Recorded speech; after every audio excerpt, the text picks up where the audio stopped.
Terima kasih atas kesempatannya. Di sini saya Nova Putri Aditya, selaku mentor dari kelompok 7. Materi kita hari ini adalah mindset change atau perubahan pola pikir. Kenapa sih kita itu harus merubah pola pikir kita? Pengertian mindset. Mindset yaitu pandangan atau posisi mental seseorang yang mempengaruhi pendekatan orang tersebut dalam menghadapi suatu fenomena. Jadi mindset itu adalah ketika kalian melihat sesuatu, pandangan kalian dengan teman kalian itu bakalan beda gitu loh. Karena kalian tuh punya pandangan atau cara melihat sesuatu itu beda. Mental kalian, pola berpikir kalian, cara melihat kalian itu antara satu individu dengan satu yang lain tuh beda. Maka dari itu pola pikir kalian untuk menghadapi suatu situasi mungkin bagi saya situasi A ini nggak berat, tapi mungkin bagi kalian itu berat kayak gitu. Jadi itu tuh beda-beda bagaimana kita melihat sisi pandangnya gitu. Mindset itu adalah segalanya, karena your mind is a powerful thing. Atau pola pikir kalian itu adalah sesuatu yang sangat punya energi gitu loh. Ketika kamu mengisi dengan yang positif-positif, maka hidupmu itu bisa dimulai untuk berubah. Kenapa sih? Jadi gini, kalau seandainya kita punya pola pikir yang terus negatif, terus kita berpandang itu hanya pada masa lalu, maka kita tidak akan pernah berkembang. Tapi jika kita mempunyai pola pikir itu yang positif, terus memandang sesuatu itu positif-positif terus, maka kita itu akan selalu bisa mencari celah dari suatu masalah atau situasi seperti itu. Di sini ada komponen dari mindset, di mana yang pertama itu paradigma, yang kedua yaitu keyakinan dasar, yang ketiga itu nilai dasar. Di sini paradigma yaitu langkah yang dipakai seseorang dalam memandang sesuatu. Mungkin contoh paradigma itu kayak prinsip kalian dalam hidup seperti itu. Keyakinan dasar yaitu keyakinan yang dilekatkan seseorang terhadap sesuatu. Keyakinan yaitu suatu perilaku yang ditunjukkan oleh seseorang untuk menyimpulkan segala sesuatu. Misal, kalian tuh punya keyakinan bahwa yang dilakukan oleh si A, misal ya, Dava ini melakukan tindakan promosi di IG buat penampilan PGT-nya. Nah, terus bagi Maria itu tindakannya itu bener gitu loh, maka Maria itu kayak ikut-ikut kayak gitu. Nah, karena dia merasa apa yang dilakuin Dava itu bener, akhirnya dia merasa oh ya udah berarti aku juga harus kayak gitu. Lalu ada yang namanya nilai dasar. Nilai dasar yaitu sikap, ciri-ciri yang dijunjung tinggi seseorang. Selanjutnya ada jenis-jenis mindset. Jenis-jenis mindset itu yang pertama itu ada fixed mindset. Fixed mindset itu bukan berarti kita punya pikiran yang kayak ya udah gitu-gitu aja. Itu tuh jadi kita itu punya pikiran yang dimana kalau kita menghadapi situasi itu tuh keyakinan terhadap sesuatu itu tuh sama gitu loh. Lalu gejala orang bersama dengan mindset yang tetap yaitu memiliki keyakinan bahwa intelijensi, bakat, ciri-ciri sebagai fungsi hereditas atau keturunan. Bakat itu kan emang keturunan, tapi kalau misal kita nggak latih atau nggak kita kembangkan, itu ya udah gitu aja. Tapi bakat itu juga nggak mesti dari keturunan, seperti yang udah pernah kita bahas. Lalu selanjutnya menghindari terdapatnya tantangan, karena dia itu ya udah pikirannya pola pikirnya dia tuh kayak gitu aja gitu loh, memandang sesuatu itu yang sama seperti itu. Mudah menyerah, menganggap bisnis yang dikerjakan tidak tersedia gunanya seperti itu. Selanjutnya yaitu ada growth mindset, dimana ini adalah mindset yang kita harus punya. Kenapa? Ini tuh didasarkan pada keyakinan bahwa kualitas dasar seseorang merupakan tentang yang bisa diolah melalui perjuangan tertentu, yaitu pengalaman.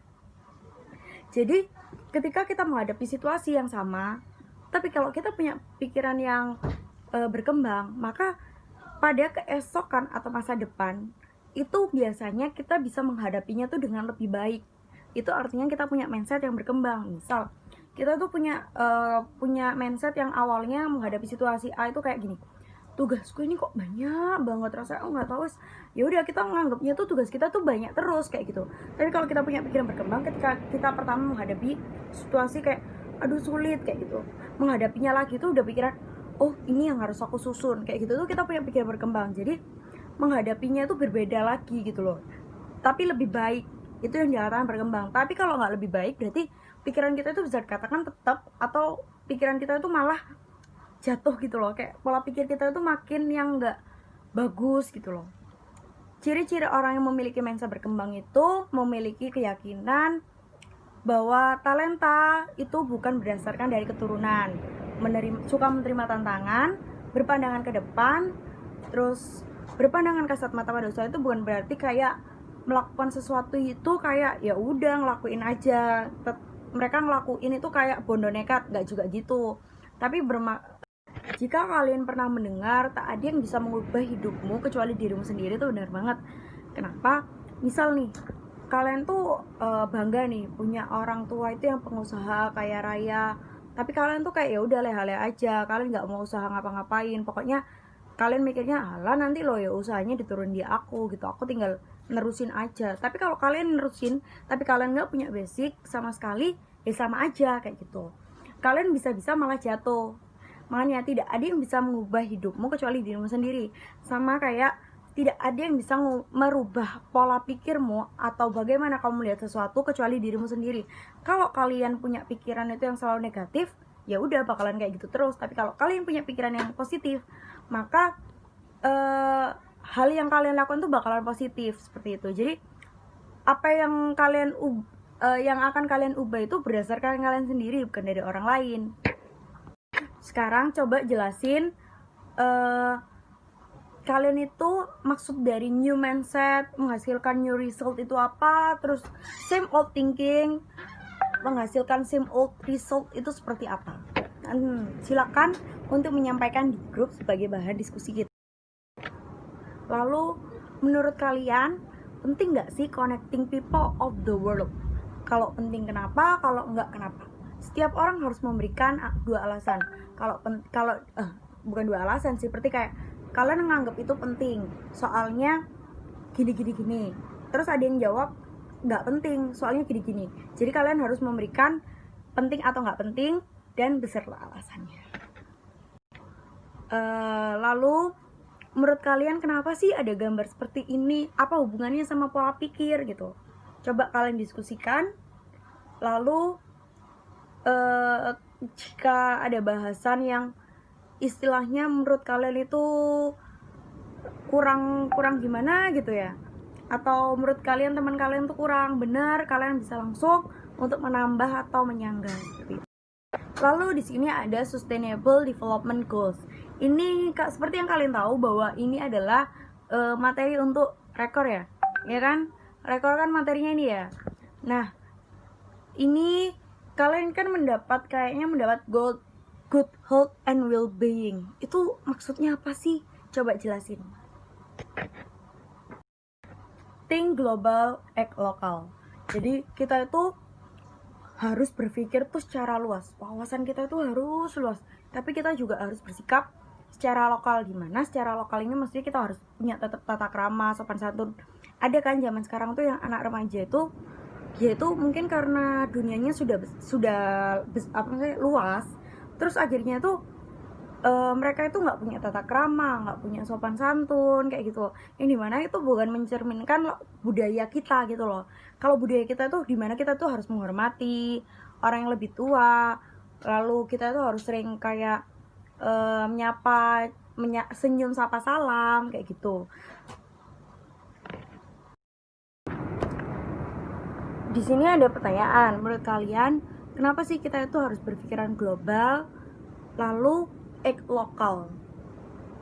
Kalau mungkin dari kalian ada yang punya pengalaman mengenai think global dan act lokal dalam dunia sehari-hari, pasti punya dong. Kalian kan kehidupannya nggak hanya di sekitar lingkungan rumah kalian, lingkungan